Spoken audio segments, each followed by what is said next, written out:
بسم الله الرحمن الرحيم.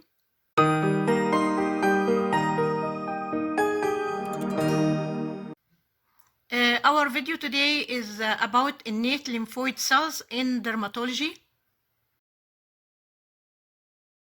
Here is a very nice paper about skin resident innate lymphoid cells, cutaneous innate guardians and regulators, and it's published in Trends in Immunology in January 2020. Immune cells are well represented throughout all the skin layers, and they form an interactive immune network with non-immune cells, the parenchymal cells of the skin, including epithelial cells, fibroblasts, adipocytes, and neurons, and aiming as a whole to preserve or keep the barrier homeostasis. In the skin, from one side, the parenchymal cells regulate tissue residency of the immune cells, their recruitment and their activation. And from the other side, the immune cells produce cytokines as well as growth and regulatory factors to maintain and promote barrier functions. The skin also have a community of different resident microbes that form symbiotic relationships with the host immune cells. In the skin, innate lymphoid cells become activated by sensing any signals from epithelial cells, stromal cells, or myeloid cells, such as alarmins, cytokines, inflammatory mediators, where they give a rapid response to these environmental signals. So skin resident innate lymphoid cells have a critical roles in the maintenance of barrier immunity and the regulation of microbial balance, and also have an important role in tissue repair. In this diagram, we can see a summary of the different functions of skin innate lymphoid cells in homeostasis and inflammation. So we can see here innate lymphoid cells, which are CCR6 positive, are responsible for normal sebaceous gland functions and for keeping homeostasis of the barrier functions and the microbiome of the skin, while innate lymphoid cells, which are CCR10 positive, are responsible for adaptive T cell functions. As regard inflammation, natural killer cells and innate lymphoid cell type 1 play a role in contact hypersensitivity through secretion of tumor necrosis factor and interferon gamma, while innate lymphoid cell type 2 play a role in the pathogenesis of atopic inflammation. Innate lymphoid cells type 2 gets stimulated through thymic stromal lymphoprotein, innate lymphoid interleukin 33, interleukin 25 and 18, and they give rise to interleukin 5 and interleukin 13, while innate lymphoid cells type 3 shares in the pathogenesis of psoriasis through secretion of interleukin 17 and 22, and they get stimulated by interleukin 23 and interleukin 1 beta, which also could make changing from the innate lymphoid cells type 2 to change to innate lymphoid cells type 3 through plasticity. Also, innate lymphoid cells type 2 have a role in tissue repair during inflammation. While most of the natural killer cells and innate lymphoid cells type 1 are not skin resident, they have or associated with immunological memory response to contact hypersensitivity. So, as I said before, innate lymphoid cells type 2 contribute in atopic inflammation. In atopic dermatitis already we have a chronic inflammation in which there is a barrier disruption and prolonged type 2 cytokine mediated, and if not managed well, they will often lead to progressive development of asthma, which is called atopic marsh.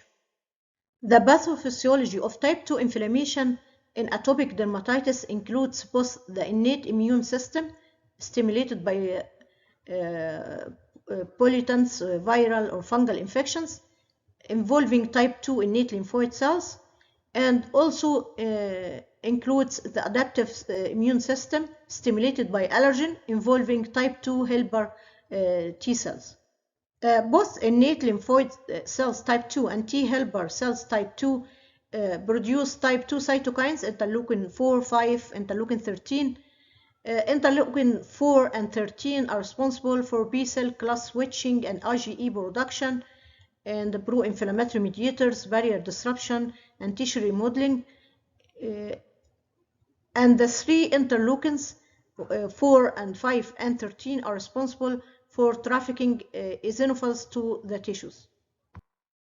The susceptibility genes for atopic dermatitis that were identified by genome-wide association studies showed that it has been associated the same with the effector functions of innate lymphoid cells type 2.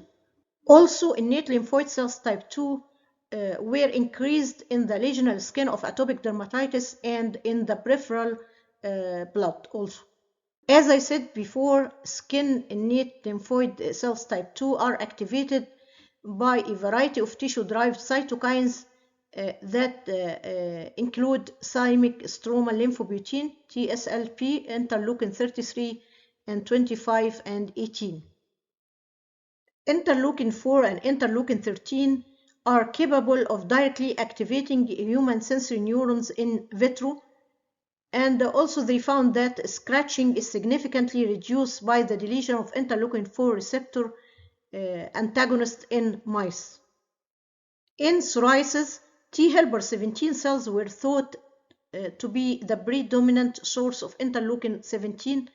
However, interleukin 17 producing innate lymphoid cells type 3 attracted the attention as a potential players in the pathogenesis of psoriasis. Different subtypes of innate lymphoid cells type 3 were found increased in psoriasis patients.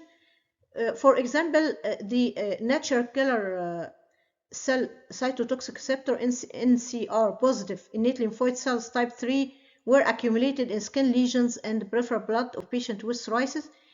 These cells produce interleukin 22 potently. Another subtype, which is retinoic orphan receptor gamma delta positive CD56 positive innate lymphoid cells type 3 were found to be increased in both non-lesional and lesional skin of psoriatic patients. Another subtype also, which is NKp44 positive innate lymphoid cells type 3, which produce both interleukin 17 and interleukin 22, were found to be increased in the blood and the skin of psoriatic patients. Other researchers also have found that skin biopsies from patients with psoriasis show marked increase in innate lymphoid cells type 3 and a decrease in innate lymphoid cells type 2. This will lead to the suggestion of the involvement of innate lymphoid cells type 2 derived innate lymphoid cells type 3 through plasticity in psoriatic inflammation. As regards the role of innate lymphoid cells in tissue homeostasis and repair, skin-resident innate lymphoid cells were found to be enriched in the hair follicles in close proximity to sebaceous glands, where epidermal innate lymphoid cells type 3 and lymphoid tissue inducer cells produce tumor necrosis factor and lymphotoxins, which limit the growth of thrombocytes. Lack of innate lymphoid cells in mice will lead to enlarged sebaceous gland and increased production of antimicrobial free fatty acids, which will lead to restricted commensals of aerobic gram-positive cocci and the relative increase in anaerobic bacteria. As regards the role of innate lymphoid cells in tissue homeostasis and repair, they found that there is delayed wound healing in interleukin 33 deficient mice, and we know that interleukin 33 is one of the stimulants of innate lymphoid cells type 2. Also, these mice showed impaired activation of innate lymphoid cells type 2 compared to the control mice. Other studies have shown that innate lymphoid cells type 2 produce the epidermal growth factor receptor ligand amphiregulin, which is implicated in the remodeling of respiratory tissues after influenza virus induced damage. I hope you have enjoyed the video, and again I'm reminding you to subscribe to the channel and activating the alarming bell if you are interested in getting any new video, and thank you.